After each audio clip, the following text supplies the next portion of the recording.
तो दोस्तों आज हम फिर से आपके लिए लेकर आए हैं देश दुनिया की तमाम ताज़ा बड़ी खबरें। सबसे पहली बड़ी खबर में आपको बताएंगे दोस्तों कि मुरादाबाद के बाद हाथरस में भाजपा को लगा झटका। मौजूदा सांसद राजवीर दिलेर का हार्ट अटैक से निधन, भाजपा में शोक की लहर।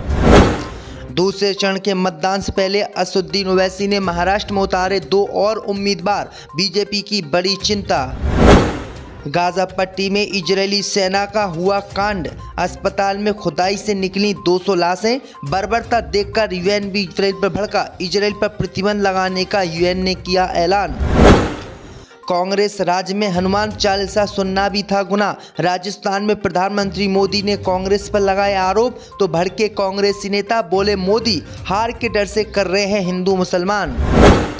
लोकसभा चुनाव के दूसरे चरण से पहले जम्मू कश्मीर में फिर हुआ सेना पर आतंकी हमला, मुठभेड़ के दौरान 2 जवान भारत के घायल, मोदी सरकार की बड़ी चिंता। तो दोस्तों सभी खबरों को आपको एक एक कर बताने वाले हैं, वीडियो को लाइक कर चैनल को सब्सक्राइब कर दें। इसी बीच पर तो दोस्तों अगली खबर की ओर तो मुरादाबाद के बाद हाथरस में भाजपा को लगा झटका, मौजूदा सांसद राजवीर दिलेर का हार्ट अटैक से निधन।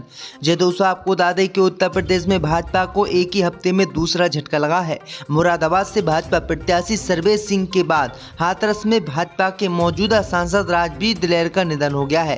सांसद की मौत की खबर से भाजपा में शोक की लहर दौड़ गई है। हाथरस में 7 मई को दूसरे चरण में वोटिंग होनी है।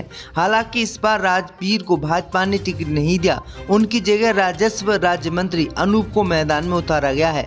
बताया जाता है कि राजवीर दिलेर को सीने में दर्द के बाद अलीगढ़ के वरुण रामा हॉस्पिटल में भर्ती कराया गया था। वहां उपचार के दौरान उनकी मौत हो गई। 22 अप्रैल को अलीगढ़ में प्रधानमंत्री मोदी की रैली के दौरान वह मंच पर मौजूद रहे।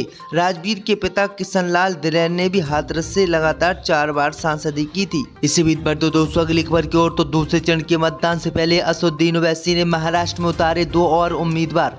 जब दोस्तों आपको बता दें कि दूसरे चरण के मतदान से पहले असदुद्दीन ओवैसी ने महाराष्ट्र लोकसभा चुनावों के लिए 2 और सीटों पर अपनी पार्टी से उम्मीदवारों का ऐलान किया है। ओवैसी ने पुणे से अनीस और उस्मानाबाद से सिद्दीक इब्राहिम को उम्मीदवार एएमएम पार्टी की तरफ से बनाया है। पुणे की सीट महाविकास अघाड़ी की तरफ से कांग्रेस ने रविंद्र धानकरके को टिकट दिया है। बीजेपी ने मुरलीधर मोहोल को मैदान में उतारा है। उस्मानाबाद सीट पर एमबीए और एनडीए दोनों ने ही अभी तक कैंडिडेट नहीं दिए हैं। 2 और उम्मीदवारों के ऐलान के साथ ही महाराष्ट्र में कुल 3 सीटों पर अब एआईएमएम ने उम्मीदवारों की घोषणा कर दी है। औरंगाबाद से मौजूदा सांसद इम्तियाज जलील को पार्टी ने एक बार फिर से टिकट दिया हुआ है। महाराष्ट्र में लोकसभा की 48 सीटें हैं। पहले चरण में 5 सीटों पर मतदान हो चुके हैं। इसी बीच पर तो दोस्तों अगली खबर की ओर तो जम्मू कश्मीर में दूसरे चरण के मतदान से पहले भाजपा को लगा झटका। जम्मू कश्मीर के बंदीपुरा में आतंकियों ने किया हमला, 2 जवान घायल। जब दोस्तों आपको बता दें कि पहले चरण और दूसरे चरण से पहले जम्मू कश्मीर में आतंकवादी हमला कर रहे हैं। खबर सामने निकल कर आई दोस्तों की दूसरे चरण के मतदान से पहले जम्मू कश्मीर के बंदीपुरा जिले में बुधवार को सुरक्षा बलों पर आतंकवादियों ने हमला कर दिया। वहीं आपको बता दें कि आतंकवादी और सुरक्षा बलों के बीच हुई मुठभेड़ में 2 जवान भारत के घायल हो गए हैं। अधिकारियों ने बताया है कि जिले के रेंजीबंद क्षेत्र में छिपे आतंकवादियों ने सुरक्षा बलों पर गोलाबारी की, जिसके बाद मुठभेड़ शुरू हुई। इससे पहले जम्मू कश्मीर में एक बार और आतंकवादी हमला हुआ था, जिसमें एक सरकारी अफसर को मार दिया गया था। इसी बीच पर तो दोस्तों अगली खबर की ओर तो गाजा में इजरायली सेना का नया कांड आया सामने, अस्पताल में खुदाई से निकली 200 लाशें। बर्बरता देख यूएन भी इजरायल पर भड़का। दोस्तों आपको बता दें कि इजरायल और हमास के बीच बीते 7 महीने से युद्ध जारी है। इस बीच गाजा में इजरायली सेना का नया कांड सामने आया है, जिसे देखकर दुनिया भर के होश उड़ गए हैं और यूएन भी इजरायल पर भड़क गया है। दरअसल आपको बता दें कि हमास अधिकारियों ने आरोप लगाया है कि खान यूनिस अस्पताल में खुदाई के दौरान 200 से अधिक लाशें मिली हैं। हमास ने इजरायल पर अस्पताल को सामूहिक कब्रगाह बनाने का आरोप लगाया है। शवों की बर्बरता पर संयुक्त राष्ट्र भी इजरायल पर भड़क गया है। उसका कहना है कि शवों में कुछ के हाथ बंधे हुए थे और कुछ के तन पे कपड़े तक नहीं थे। हमास के अधिकारियों ने दावा किया है कि सैकड़ों निर्दोषों को इजरायली बलों ने मारकर अस्पताल में दफना दिया। हमास ने यहां सामूहिक कब्र होने का दावा किया है। हालांकि इजरायल की सेना इसको गलत बता रही है, लेकिन जब खुदाई हो रही है तो उसमें लाशें निकल रही हैं। हैं और लोगों के हाथ बंधे हुए थे और कपड़े तलक उनके शरीर पर नहीं थे, जिसे देखकर यूएन इजराइल पर भड़क गया है और यूएन ने अब इजराइल को चेतावनी दी है कि अगर आगे उसने ऐसी कार्रवाई की तो हम इजराइल के खिलाफ बहुत सख्त एक्शन लेंगे। और इजराइल की अब चिंता इन कब्रगाहों को लेकर बढ़ गई है। इसी बीच पर तो दोस्तों अगली खबर की ओर तो लोकसभा चुनाव में हार से बौखलाए प्रधानमंत्री मोदी, बोले कांग्रेस के राज में हनुमान चालीसा सुनना गुनाह।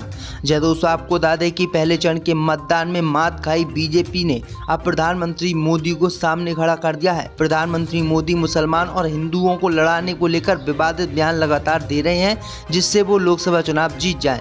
अब खबर सामने निकल कर आई दोस्तों कि प्रधानमंत्री मोदी ने राजस्थान के टोंक सवाई माधोपुर में विशाल जनसभा को संबोधित करते हुए कांग्रेस पार्टी पर गंभीर आरोप लगाए। प्रधानमंत्री मोदी ने कहा कि कांग्रेस राज में हनुमान चालीसा सुनना भी गुनाह है। कर्नाटक में हनुमान चालीसा सुनने वालों को पीटा जाता है। प्रधानमंत्री मोदी ने कहा कि अयोध्या के निमंत्रण को कांग्रेस पार्टी ने ठुकरा दिया। कांग्रेस पार्टी ने रामनवमी पर भी प्रतिबंध लगा दिया।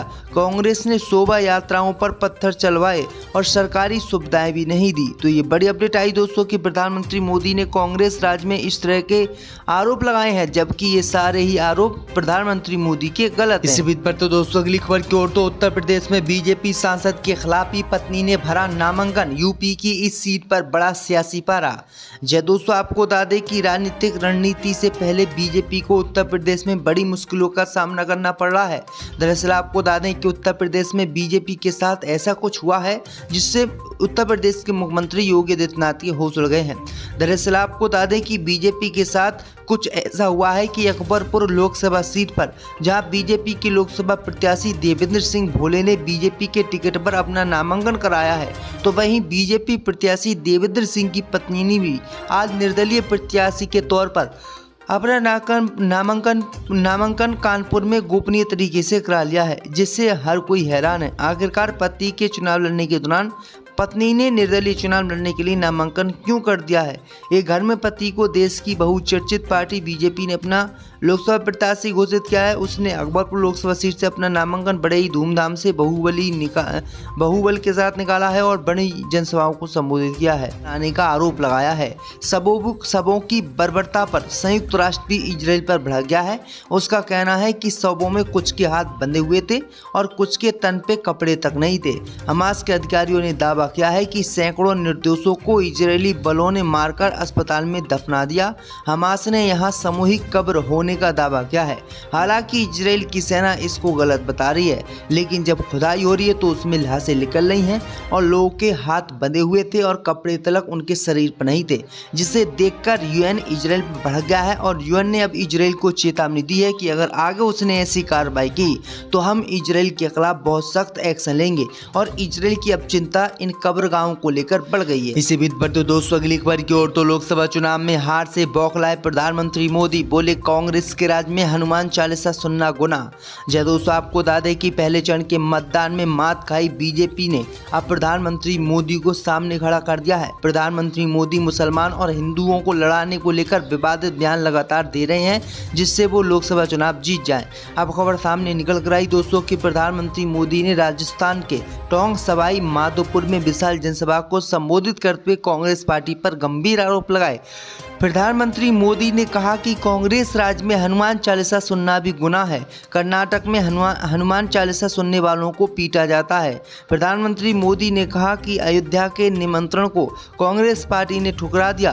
कांग्रेस पार्टी ने रामनवमी पर भी प्रतिबंध लगा दिया। कांग्रेस ने शोभा यात्राओं पर पत्थर चलवाए और सरकारी सुविधाएं भी नहीं दी। तो ये बड़ी अपडेट आई दोस्तों कि प्रधानमंत्री मोदी ने कांग्रेस राज में इस तरह के आरोप लगाए हैं, जबकि ये सारे ही आरोप प्रधानमंत्री मोदी के गलत है। इसी बीच पर तो दोस्तों अगली खबर की ओर तो उत्तर प्रदेश में बीजेपी सांसद के खिलाफ ही पत्नी ने भरा नामांकन। यूपी की इस सीट पर बड़ा सियासी पारा। जय दोस्तों, आपको बता दें कि राजनीतिक रणनीति से पहले बीजेपी को उत्तर प्रदेश में बड़ी मुश्किलों का सामना करना पड़ रहा है।